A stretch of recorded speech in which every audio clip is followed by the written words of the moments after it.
বন্ধুরা, লক্ষ্মী ঝাঁপি সিরিয়ালের আজকে রিভিউ। ঝাঁপি ঘুমের জন্য খুব ঢুলছে, তখন বলছে আমাকে ঘুমালে চলবে না, বাবাকে আমার খেয়াল রাখতেই হবে। তখন দীপও ঘুমাচ্ছে পাশে। দীপকে দেখে বলছি যে সারাদিন দৌড়ঝাঁপ করেছে, একটু ঘুমোক। এদিকে রূপনারায়ণ ইঙ্কাকে বলছে যে ঝাঁপি আমাকে আরেকটু হলে হাতে নাতে ধরে ফেলতো। ইঙ্কা বলছে যে কাকু আপনি থামুন, আপনার যে কত দূর দৌড় সেটা আমার জানা হয়ে গেছে। রূপনারায়ণ সেখান থেকে চলে গেলে ইঙ্কা বলছে ওনাকে তো ধমক দিয়ে আমি পাঠিয়ে দিলাম, কিন্তু দীপের বাবার একবার জ্ঞান ফিরে গেলে উনি যদি রূপনারায়ণের নামটা বলে দেয় আর উনি যা ভয় পেয়ে আছেন তাতে করে তো আমার নামটা খুব সহজেই বলে দেবে। আমার খুব টেনশন হচ্ছে। হসপিটালে দীপের বাবার জ্ঞান ফিরেছে।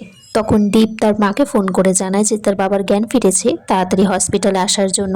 এদিকে ঝাঁপিও কাসাইকে ফোন করে জানায়। বাড়িতে কাসাই নীলুকে বলছে যে আমি কিন্তু বাবাকে দেখতে যেতে পারিনি বাড়িতে কাজের জন্য, আমি কিন্তু আজকে যাবই। নীলু বলছে যে তুমি এবেলা মাকে সাহায্য করো কাজে, আমি ওবেলা তোমাকে নিয়ে যাব। হসপিটালের রূপনারায়ণ দীপের বাবার পায়ে ধরে চোখের জল ফেলছে, ইশারা করে বোঝাতে চাইছে যে দাদা প্লিজ আমার নামটা তুমি বলো না।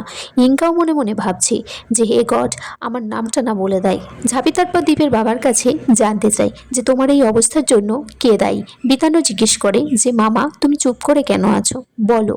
দীপের বাবা তখন বলছে যে আমি কাউকে ঠাউর করতে পারিনি, আমি দেখিনি কে ছিল। মনে মনে বলছি যে রূপনারায়ণের নামটা আমি কিছুতেই বলতে পারবো না রে মা ঝাঁপি তোকে। ঝাঁপি তারপরে একটু জোর জবরদস্তি দিয়ে নামটা জানতে চাই। ইঙ্কা বলছি যে তুমি কেন এত জোর করছো কাকুকে। এদিকে দীপও বলছে যে ঝাঁপি তোর কথাটাকে সত্যি করার জন্য তুই এর উপর দোষ চাপিয়ে দিস না। দীপের পিসি তখন বলছে যে মা এখানে নেই, মায়ের হয়ে আমি তোকে দায়িত্ব দিচ্ছি।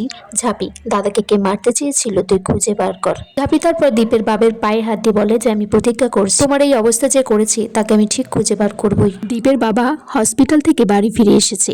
ঝাঁপি তারপর মেন দরজায় দাঁড়িয়ে আছে। তখন দীপের বাবা বলছে ভিতরে আসার জন্য। ঝাঁপি বলছে আমি ভিতরে যাব না চৌকাঠ পেরিয়ে। দীপের বাবা তখন বলছে যে ছুরির আঘাতের থেকেও এটা আমার বেশি যন্ত্রণার। তারপর ঝাঁপিকে বলছে যে তুই মিথ্যে বললি, দোষ করলি, ঠকালি আমাকে, আর সরি বলতে হবে আমাকে তোকে। তখনই ব্যাংক থেকে ফোন করেছে। নীলুকে জানাচ্ছে দীপ যে ম্যানেজার ফোন করেছিলেন, কিউআর কোড নিয়ে কিছু ঝামেলা হচ্ছে, লোকজন ব্যাংকে এসে খুব ভুজ্জুতি করছে। এদিকে দেখা যায় লোকগুলো ব্যাংকে এসেছে, তারা বলছে যে আমরা অনেক ব্যবসা করে ফেললাম টাকা দিয়ে, কিউআর কোডে টাকা পাঠালাম, ব্যাংকে এসে শুনছি সেই সমস্ত টাকা নাকি আমাদের অ্যাকাউন্টেই ঢোকেনি। দীপ তখন লোকগুলোকে বলছি আমরা পুরো বর্ধমান বাজারে 70 থেকে 80টা কিউআর কোড বসিয়েছি, সেখান থেকে আপনাদের 3-4 জনেরই অসুবিধা হয়েছে, হলে তো সবার অসুবিধা হওয়ার কথা, কিন্তু আমরা তো বলছি আপনার টাকাটা ঠিক ফেরত দিয়ে দেওয়া। তারপর পরবর্তীতে অন্য একজন মহিলাও তিনিও চেক করেন তার ব্যাংকের অ্যাকাউন্ট, দেখে তারও টাকা ঢোকেনি। তখন দেখা যায় যে প্রত্যেকের সাথে সমানভাবে একই রকম অসুবিধা হয়েছে। দীপ তারপর প্রত্যেক জনের কাছ থেকে কিউআর কোড স্ক্যান করে ফোনে, দেখা যায় সেখানে প্রশান্ত মিত্র বলে নাম আছে, সেখানে ঝাঁপির বাবার নাম দেখাচ্ছে। আগামী পর্বে দেখা যায় সেই লোকগুলো সব ঝাঁপির বাড়িতে গিয়ে হামলা করেছে, ঝাঁপির বাড়িতে আগুন লাগিয়ে দিয়েছে তাদের বাড়িতে টাকার জন্য। পাশ থেকে তখন একজন ঝাঁপিকে মারতে গেলে সেখানে দীপ চলে আসে।